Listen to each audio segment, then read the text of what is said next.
Hi, everybody. Verl Workman here with Workman Success Systems, and welcome to another edition of the Faces of Real Estate. We have an exciting guest with us today, all the way from the Bellevue area, Greater Seattle, Washington, Cory Brandt. Cory, thanks for joining us here on the Face of Real Estate. Yeah, thanks for having me. Appreciate it. So, Cory, let's just get into it today. Tell us about who you are. Tell us a little bit about your business.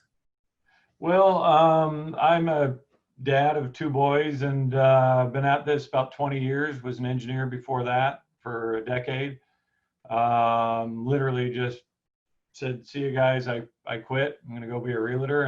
And they all thought I was crazy, including the broker that I went to work for. So, it's a business that we've built off repeat and referral business. We're about 80% repeat and referral actually. So it's a good kind of tight knit community business, but we do a lot of transactions. So it's a small little team, kind of like a little family. It's kind of cool. So tell me about your team. How many people on your team? We've got one stager, we've got one buyer agent, we've got one licensed assistant that also does some buyer agent work, which is not normal for a lot of people, but she has the personality that can do it. And then one assistant that also just kind of supports everything. So we're seeing a trend, Cory, I don't know if you know this, but we're seeing a trend in a lot of real estate businesses right now to have a salaried agent model where they have salaried agents that are licensed assistants that are opening doors and showing properties and preparing opens, and they're able to do a lot more, but they also have the stability and security of a paycheck. So I think we're going to see more and more of that. I love that you're doing that. Yeah, I mean, my goal, to be honest with you, is to give them a living wage so that not only did they have a living wage and they can be comfortable, but also when I transition out, they're not locked into just being an assistant. They have a potential for future income and future livelihood, regardless of where I'm at in my life. No, I love that. So tell me about just, you started off by talking about being an engineer and then going into real estate. Was that a hard transition? I mean, engineering is pretty cerebral. Yeah, it was interesting. Let's put it that way. I was one of those guys that got down into the details of dollar per square foot, and this is what the statistics say, and blah blah blah. And it took me a good 6 months to realize, okay, there's a lot more to this than just numbers, right? And so that was an adjustment. In my engineering world, one of the things I did, I was a wing skin designer on the F-22 fighter. Oh, really? So I had to integrate with, side of body, spar, wingtip, all these other people. So I was already used to communication with people, although there was a pretty narrow, range of, most of them were male, and they were certain, 20 to 45, and they fit the demographic. Yeah, the ones that had the military clearance had, slightly narrower demographic. So I had to expand that as well. Interesting. So I'm just kind of thinking it probably, and this is just out of curiosity, how has your analytical mind served you in real estate and your clients? Has that been helpful? I can't imagine it being a deterrent. Most of the time it's been helpful. There's been a few times where, somebody wants more of a rah-rah guy that, oh, hey, everything's bright and sunny, and I'm the metronome. And I tell them this at the beginning, right? Look, I'm here to pilot the plane and get us through the turbulence or steer it around the turbulence. And there may be a couple bumps in the road, but I'm not going up and I'm not coming down. I'm going to be the stability factor here. So just know from the beginning, that's the way it's going to play out. And then if somebody really ticks me off, if another agent ticks me off, I usually don't let the client know. I mean, I'll go home and vent, but I don't let them see me sweat, basically. I love the engineers in the room, in any room I'm in, because I know they've thought things through. So right. I think it's a great skill. I wasn't blessed with the analytical mind. I'm more of the expressive and the driver, and I have to have people that are highly analytical around me to do stupid things. Yeah.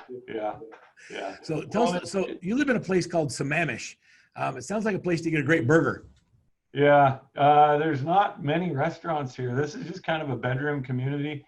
We're just south of Microsoft in Redmond. I mean, that's the next city up, and then Issaquah to our south. And Sammamish was created like 23 years ago. It wasn't even a city when I was growing up. This was just part of unincorporated King County. So, but it's a good place to live. The schools are phenomenal. That's why everybody gravitates here. So I actually run into a lot of guys I went to high school with. My kids have played sports with their kids, even though we're 15 miles from, where I went to high school.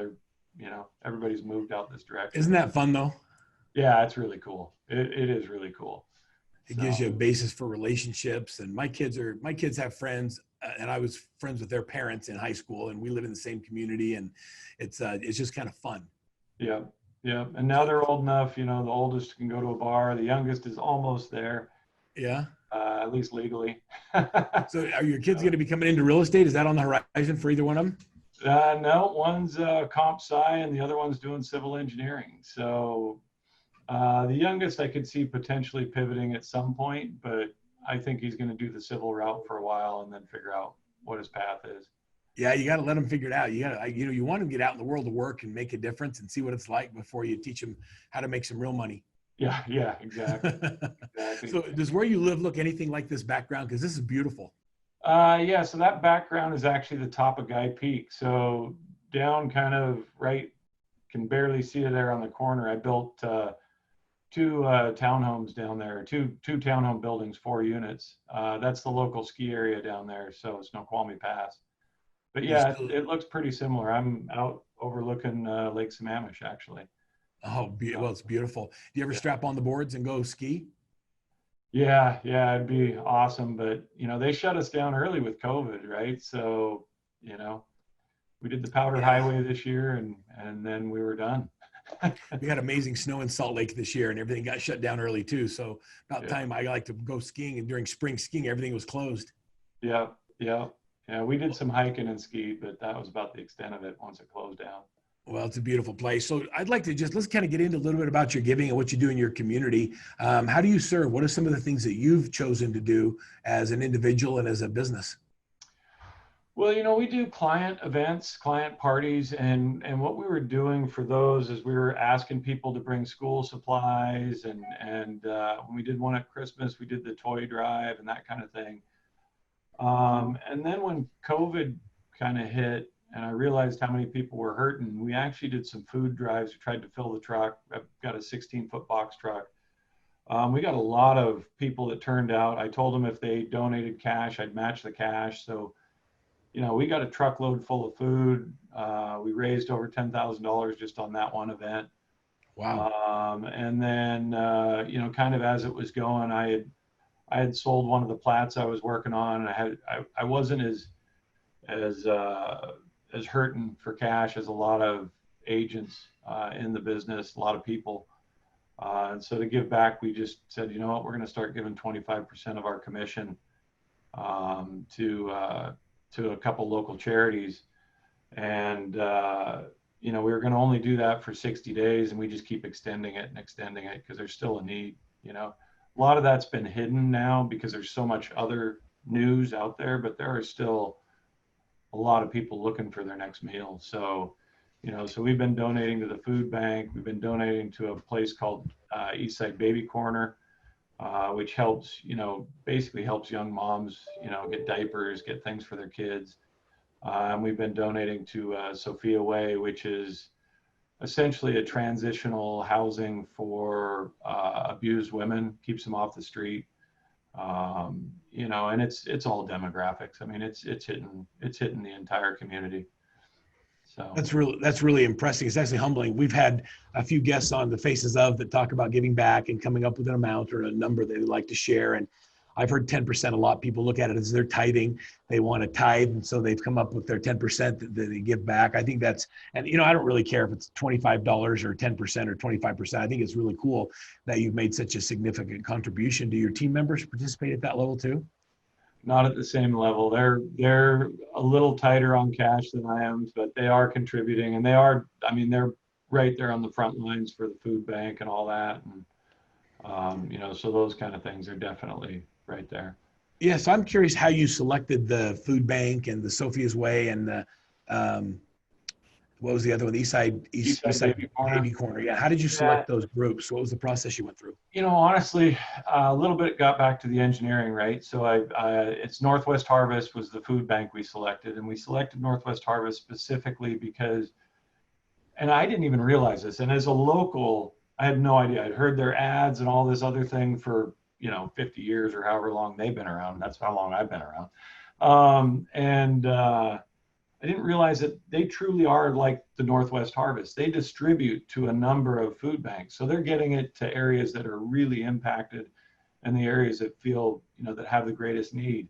There's a lot of big corporate sponsors, so we're kind of small fish in the big pond, but that's truly how we selected them. We also analyzed, what their conversion rate was. If we gave them $10, did they blow, $3 of that, and only 70% was getting to the people? And so we looked at the efficiency, right? If you donate money or you donate food, how efficiently are they able to get it out to the different charities? And so that was part of the selection process. And then frankly, I talked to my team. Two of the members of my team are young mothers, right? So Eastside Baby Corner was something that, really kind of sang to them. And so that was part of that. And to be honest with you, Sophia's choice, or Sophia's way, excuse me, was, that was through a client. I have a client that I've respected for years, and she's just such a giving person. And I just reached out to her and said, hey, what do you recommend? Who's a good charity out there? So, and there's so many great ones. It is not an easy decision, but those were the three that we went with.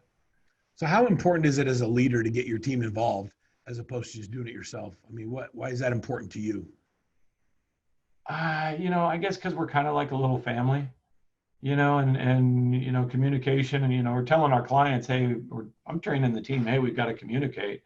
If we can't communicate on this kind of stuff, then we're going to fail on everything, in my opinion, so I think it's just part of who I look to hire is those kind of people, anyway. So that's kind of what you kind of get what you give. I love that. Every team has a culture, and it's either intentionally created or it's accidentally created. Yeah. And it sounds to me like you're intentionally hiring people that would buy into the giving attitude and the giving spirit of your team, and not just the giving side, but I like the communication piece that you added to it. Yeah, and we didn't start that way. I mean, once again, nobody goes into real estate and says, oh, hey, by the way, you're going to be a manager and you're going to have to manage all these different people and personalities. I didn't quite compute in that part, right? That wasn't part of my initial vision 20 years ago. So there have definitely been some bumps along the way before I got to the right spot, but I've got great people around me, and it makes it fun, right? I mean, it makes you want to go in and see everybody. Yes, it's funny you bring that up. I was on a walk this morning.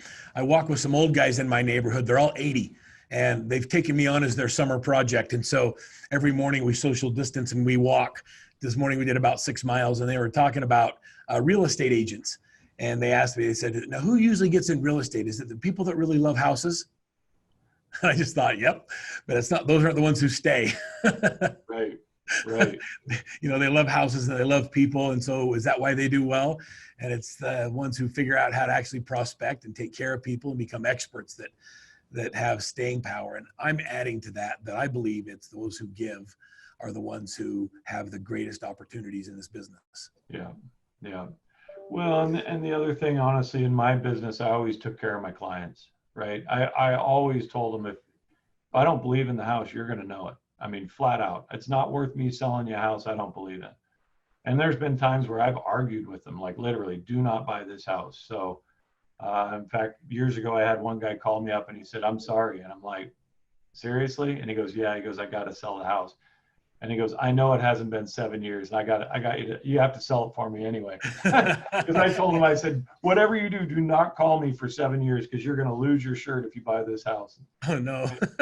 And he goes, well, how much am I going to lose? So, yeah, he lost 100 grand. Well, the fact that he called you is a good thing, right? What's that? And then he called you, now you got to sell the house you don't believe in. Yeah, exactly. It took a while to sell too. So he bought a complete bachelor pad that was very unique to his taste. So it was a challenge. So I'm curious, Cory, what kind of impact you feel like your giving has made, not just on your community, but on your team and on your family? Do you feel it? Do you see it? Yeah, I mean, on the team, it just helped bond us all. It helped really kind of drive us to, hey, this is something cool. This is, we can do this. And You know, you got Shelby and Caitlin on my team out there really kind of hustling, doing transactions, knowing that, you know, a good chunk of that goes to charity. And so it's just kind of a nice thing. On the home front, it's all good. I will tell you, and my buddy Anthony mentioned this too, but you feel it, right? When, you know, if giving is not, I mean, it's, you feel it from an emotional standpoint that you feel good, but you also feel it from your bank account. I mean, it's, you know, you look at it and it's like, hey, I want to do this. And it's like, I could have done that.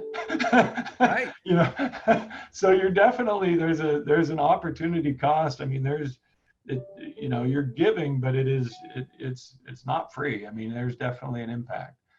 So, but it's worth it. Is it worth it to you? Yeah, it is. I mean, in the end, you know, you're not remembered by how much money you made. You're hopefully remembered by how much of a difference you were, how much of a difference you made, and who you were.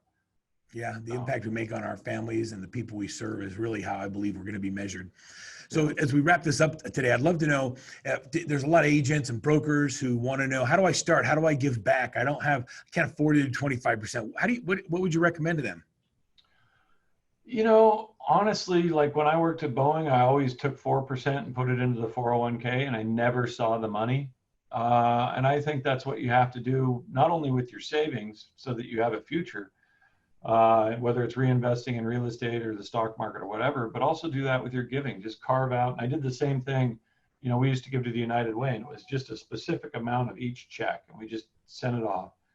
And if you can build that discipline early, then that money's never in your hands. And so you don't feel like you've lost it because you never got used to it.